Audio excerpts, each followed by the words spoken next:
कोकोली प्रतिभा biotech द्वारा निर्मित एक विशिष्ट अंतर्राष्ट्रीय उर्वरक है जिसका आधार पीएएस है और जिसे घोंग से निकालकर बनाया जाता है। कोकोली एक शक्तिशाली उर्वरक है जो न केवल भूमि के पीएच स्तर को स्थिर करता है बल्कि यह कार्बन प्रतिशत में वृद्धि करता और इसमें नाइट्रोजन, पोटेशियम तथा सभी प्रकार के सूक्ष्म पोषक तत्व भी शामिल है जो पौधों के लिए लाभदायक होते हैं। प्रतिभा बायोटेक, किसानों का मार्गदर्शक और साथी। नमस्कार, मी श्रीनिवास सुरेश मेवणकर, प्रतिभा बायोटेक सिंदखेड राजा। तर आज आपण आलेलो आहे शेलगाव राऊत इथे प्रॉपर आपण शेंद्रा या भागामध्ये आलेलो आहे। शेंद्रा या भागामध्ये मिरचीचा एक सुंदर सीड प्लॉट आहे, वेल डेव्हलप आहे, छान सीड प्लॉट आहे। आपण जर पाहिलं तर तो हार्वेस्टिंगच्या दिशेला चाललेला आहे, भरपूर प्रमाणात त्याला माल लागलेला आहे आणि एक 2 ते 4 दिवसामध्ये याचा संपूर्ण तोडा होणार आहे। तर आपण पाहू शकता की सध्या सुद्धा याला भरपूर प्रमाणात माल आहे। जवळपास 700 ते 800 मिरची जवळजवळ एका झाडाला आहे आणि याच्यात कमीत कमी एका झाडामध्ये 50 ते 60 किलो एका याच्यामध्ये 50 ते 60 किलो असं बियाणं उत्पन्न निघणार आहे। तर हा प्लॉट कोणाचा आहे? या प्लॉटला सुंदर बनवण्यासाठी, डेव्हलप करण्यासाठी कोणकोणते खतं वापरलेले, कोणकोणते औषधे वापरलेले, सुरुवातीपासून बेसल डोसमध्ये काय काय यूज केलेलं आहे ते आपण प्रत्यक्ष शेतकरी बांधवाशी 2 मिनिटाच्या चर्चेमध्ये त्यांना विचारू आणि त्यांच्याशी चर्चा करू। नमस्कार। नमस्कार। अनिल भाऊ, आपलं पूर्ण नाव? अनिल बबनराव राऊत, राहणार शेलगाव राऊत, तालुका सिंदखेड राजा, जिल्हा बुलढाणा। हां, तर अनिल भाऊ तुमचा मोबाईल नंबर सांगता येईल? 95 45 54 62 82। 95 45 54 62 82। 54 62 82। तर अनिल भाऊ, आज जर पाहिलं तर तुमचा प्लॉट एकदम सुंदर आहे, छान, एकदम वेल डेव्हलप प्लॉट आहे। कोणत्याही प्रकारची याच्यावर भुरी नाही, डावणी नाही, करपा नाही, कोणत्या प्रकारचे डाग नाही। पानं जर पाहिले तर बिलकुल नितळशार पानं, एकदम पानाला चकाकी आहे, सुंदर एकदम प्लॉट आहे। मिरचीला सुद्धा म्हणजे जे फ्रूट जर पाहिलं आपण तर फ्रूटवर सुद्धा कोणत्याही प्रकारचे डाग नाही आहे, मिरची एकदम लांबलेली आहे, बिलकुल चकाकी आहे त्याला आणि कोणत्याही प्रकारच्या बुरशा नाही आहे। जर आपण शेंडा जरी पाहिला मिरचीचा, हे जरी पाहिलं तरीसुद्धा कोणत्याही प्रकारचे डाग नाही आहे। नाही तर बऱ्याच वेळेस तुम्हाला एवढ्या खराब वातावरणामध्ये मिरच्यालासुद्धा काळे डाग दिसतात। मिरचीसुद्धा तुम्ही आणि जर पाहिलं याच्यामध्ये तर बियाणं देखील टच भरलेलं आहे, बिलकुल भरमसाठ बियाणं आहे, तर ॲव्हरेजसुद्धा चांगला निघणार आहे। तर या प्लॉटला सुंदर बनवण्यासाठी, डेव्हलप करण्यासाठी सुरुवातीपासून तुम्ही काय काय केलेलं आहे? आपण याला ज्यावेळेस सुरुवातीला बेड पाडायचे त्यावेळेस आपण बेसल डोसमध्ये आपलं पुदामी असेल, आवनी असेल, त्यानंतर अन्नपूर्णा, नेचर के, प्रोमो आणि त्याच्यात आपलं हे सगळं बेसल डोसमध्ये काढून आपण बेडमध्ये भरलेलं आहे आणि नंतर मल्चिंग टाकलेली नंतर लागू। बरं, तर लागवडीनंतर साधारणतः किती दिवसांनी तुम्हाला हे खताचे रिझल्ट यायला सुरुवात झालेली? रिझल्टचा असं आहे साहेब, जर समजा आपण ते टाकलं की जो सुरुवातीला प्लॉट आपला जो स्टँड म्हणजे एकदम असा पिकअप धरतो आणि शेवटपर्यंत असा डगत नाही म्हणजे जी व्हिजिटेटिव्ह ग्रोथ आहे ती एकदम फास्ट होती। पुन्हा झाड जे ते डेरेदार पद्धतीने वाढतं, नुसतं उभं वाढत नाही, बिलकुल डेरा करत झाड वाढ होती आणि बिलकुल निरोगी वाढ होती। आणि बरं अनिल भाऊ, आता बऱ्याचशा आपण प्लॉटवर गेलो तर तुम्हाला बुरशा दिसतात, भरपूर अटॅक दिसतो, व्हायरस दिसतो। तर तुमच्या प्लॉटवर असं व्हायरस तर काही दिसत नाही आहे, बिलकुल क्वालिटी सुंदर दिसते आहे आणि आता एवढं वातावरण खराब असूनसुद्धा याच्यावर कोणत्याही प्रकारचे डाग नाही आहे। तर सुरुवातीपासून जर स्प्रेमध्ये आपण काय घेत गेलेलं आहे? आपण 1 2 3 असेल, डॉन्ट प्लस असेल, त्याच्यानंतर टॉम अँड जेरी व्हायरससाठी आपण जवळजवळ 2 ते 3 हात याच्यावर घेत असतो, टॉम अँड जेरी। बरं, त्यामुळे आपल्या प्लॉटवर सध्या कुठंच म्हणजे असा व्हायरस बघायला आपल्याला भेटत नाही।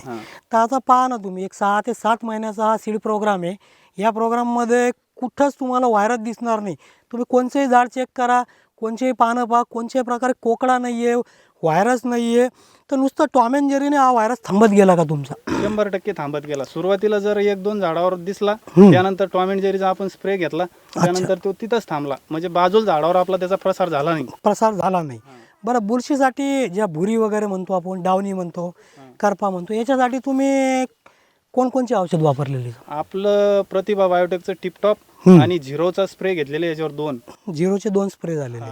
बरं, झिरो आणि टिपटॉप हे जेव्हा तुम्ही कॉम्बिनेशनमध्ये स्प्रे घेते, नेमकं मग काय काय याच्यामध्ये तुम्हाला पाहायला भेटतं? झिरोच्या संदर्भात जर बोलायचं झालं तर कुठं थोडीफार प्रमाणात आळी जर असली तर आळी बी राहत नाही आणि कळीची संख्या वाढते त्याने. कळीची संख्या वाढते. ट्यूबटॉपनं समजा येणारी जी बुरशी ती येऊ देत नाही आणि बुरशी नाहीच आहे बाबा. आता सध्या हार्वेस्टिंग स्टेजमध्ये आपला प्लॉट आहे. याच्यावर बुडातल्या पानापासून तर शेंड्यातल्या पाण्यापर्यंत कुठल्याच पानावर कुठंच बुरशी नाहीये.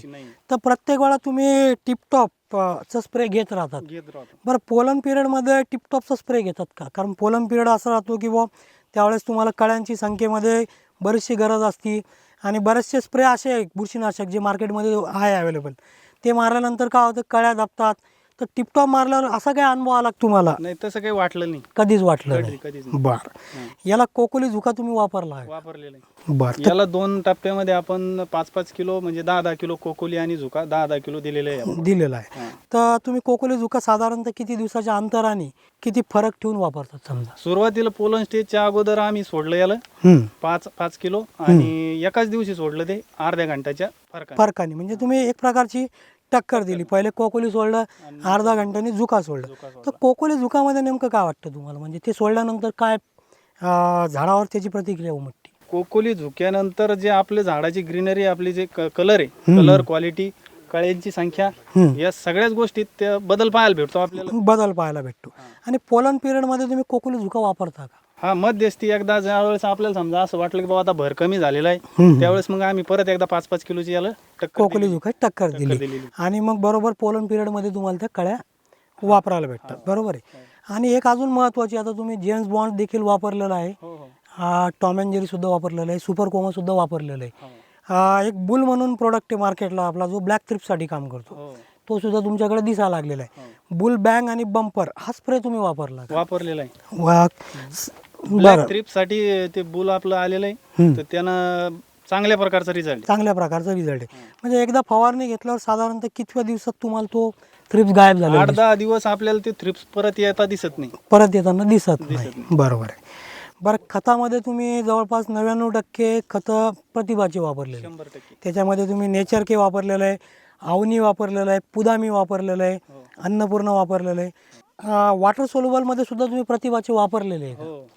तर काय काय वापरले तुम्ही वॉटर सोल्युबलमध्ये? ते आपलं टॉप सीन, म्हणजे कॅल्शियम नायट्रेट, आणि परत ते 05234, बिंगो, बोनस के आणि स्टप सुद्धा तुम्ही कळ्यासाठी खतातून याला वापरलेलं आहे. बरोबर आहे. 1, 2, 3 साधारणतः याच्यावर किती दिवसाला तुम्ही हात चालू ठेवतात कंटिन्यू? सुरुवातीला ज्यावेळेस कीटक आपले जास्त असतात त्यावेळेस आम्ही 3-4 दिवशी स्प्रे घेत असतो आणि त्याच्यात दर हप्त्याला 1 1, 2, 3 स्प्रे आमचा दर हप्त्याला 1, 2, 3 स्प्रे होतो, कंटिन्यू राहतो. बरोबर आहे. कारण तुमच्याकडे आता 1 लिटरचं फॅमिली पॅक दिसलेलं आहे, तर मला वाटतं सर्व कंटिन्यू तुमच्या 1, 2, 3 आणि डॉन प्लस चालूच राहतं. बरोबर आहे. तर आता अनिल भाऊ, तुमच्यासारखे बरेचसे शेतकरी आहे जे उलट्या मिरचीचे पोलन करतात किंवा सीड प्रोडक्शन राबवतात, तर अशा शेतकरी बांधवांना तुम्ही काय संदेश देऊ इच्छिता? माझं एकच मत आहे की बाबा प्रतिभा बायोटेकचे जे आपले खतं औषधी हे 100% एकदा वापरून खात्री करावी आणि रिझल्ट 100% रिझल्ट 100%. म्हणजे प्रतिभा बायोटेकच्या सहाय्याने तुम्ही तुमच्या उत्पन्नामध्ये 30 ते 40% आपण प्रगती करू शकते. तर 100% खरं आहे का? खरं आहे. बरं. नमस्कार, माझं नाव अनिल बबनराव राऊत, राहणार शेलगाव राऊत, तालुका सिंदखेड राजा, जिल्हा बुलढाणा.